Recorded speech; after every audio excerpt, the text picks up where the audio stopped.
so look, Dave Rell here again in my kitchen, and today I'm going to share with you one of my very popular recipe and one of my best recipes, according to most people anyway. It's my homemade protein bars, my high protein fudge bars. And to be honest, these are the most tasting homemade protein bars in the world. I'm not kidding. Like, actually they're pretty dangerous because they're very addictive. I kind of stopped making them actually for myself because I would eat the whole pan for myself basically. But it's a very, very easy recipe to do, easy to prepare, easy to make.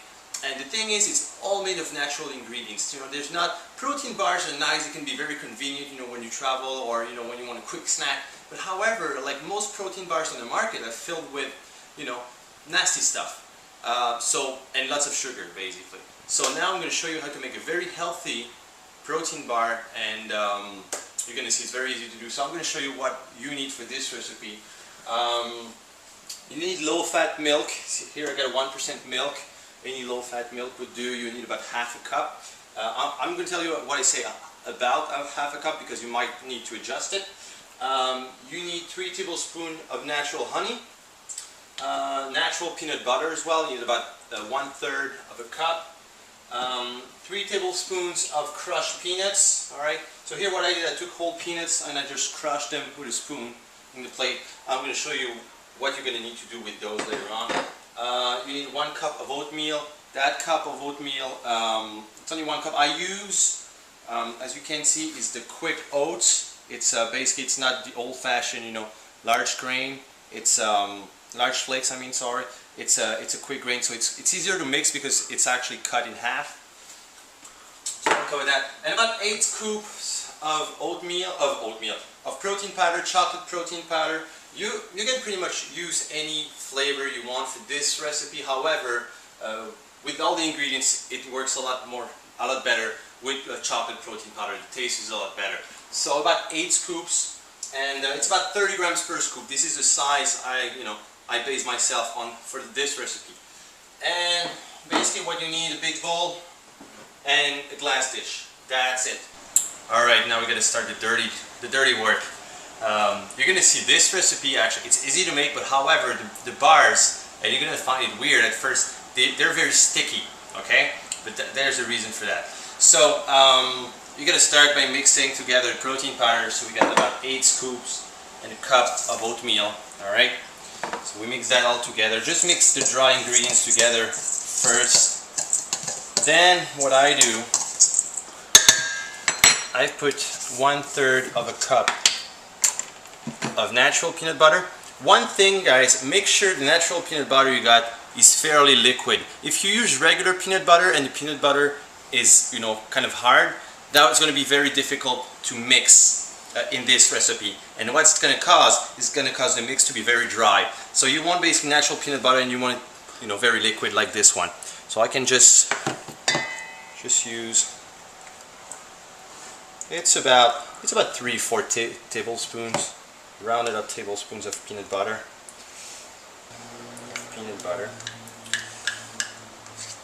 Fine. There you go. Right. You just make sure. You kind of, try to mix everything together, and then incorporate the honey.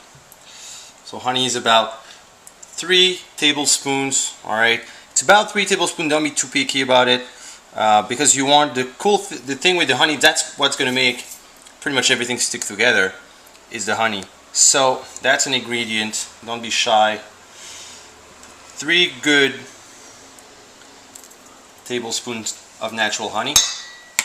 If you need more, it's okay. Sometimes, like it's 3 tablespoons, but plus minus 1 tablespoon basically.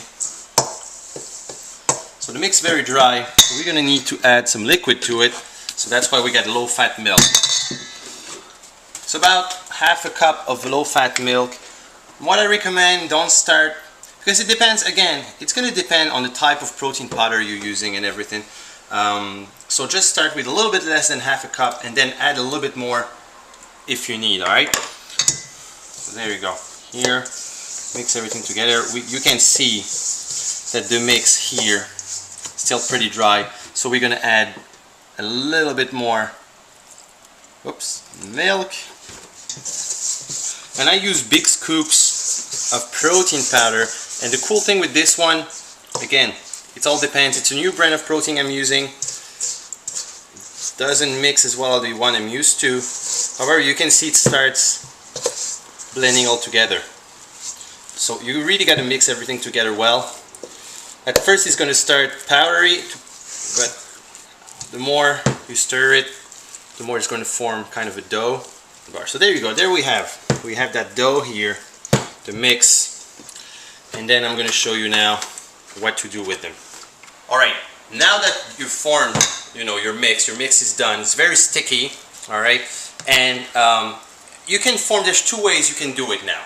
You can either take with your own hands, but it's going to be sticky, and you can form bars with it, or you can spread it in dish that you're going to place in the fridge for about 30 to 45 minutes, and then you can cut your bars, okay, separately. I tried both, to be honest. They work both the same.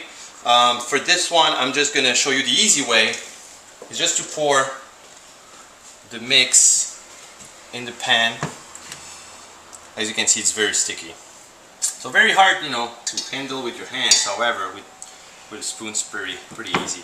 So the thing is, this one, you take dough and you just spread it at the bottom of the pan. Glass dish usually is a bit better. You can even like put some cooking oil or something at the bottom so it doesn't stick. This one is not a big deal. When you're gonna put it in the fridge, everything's gonna get more firm. Okay, now that we've spread, you know, the mix in the pan, there's one thing you can do. It's optional, you don't have to do it, but I like to do it. It's very good. You can just sprinkle your crushed peanuts on top. All right, so just set 3 tablespoons, whatever you want, basically. I don't know if I'm going to use the full all of them, but you just sprinkle it on top, and they're going to stick to the bars. So now, there it is. So now we're going to put this for about 30 to 45 minutes in the fridge, and I'll be back with the final results. Alright, it's been about 45 minutes now, guys, and you can see the mix is now firm, and I'm going to be able to cut my proteins into 5 bars, my bars into 5, basically, that mix. So I'm going to try to make about 5 equal bars. You can see they're pretty big. They're going to be pretty big bars. So very good snack size. So I got 5 bars, my friend. They're still a little bit sticky. They might require a little bit more time in the fridge. However, the key here is to take them out. And actually the thing, because they're solid on the top, still a little bit sticky on the other side. What you can do is put them on the other side and then put the plate in the fridge, and they're going to be completely firm at that point. So you do the same thing for the 5 bars, and this is the final results, folks. Homemade protein bars. Alright, I got some visits now. My big buddy, Remy the Machine, Robbie Show, just here to visit me. Okay, well, you come at the right time, buddy, because I just made my homemade protein bars. So you can give those a try and tell me what you think. Smells good, man. Yeah? A little sticky, but... So, what do you think? Aren't those the best homemade protein bars in the world? Oh yeah, man. Yeah? How many biceps up? 2 biceps up, man. 2 biceps up? Right on. Alright, bro. I'm gonna keep this. No. See ya. Hey, come back, man.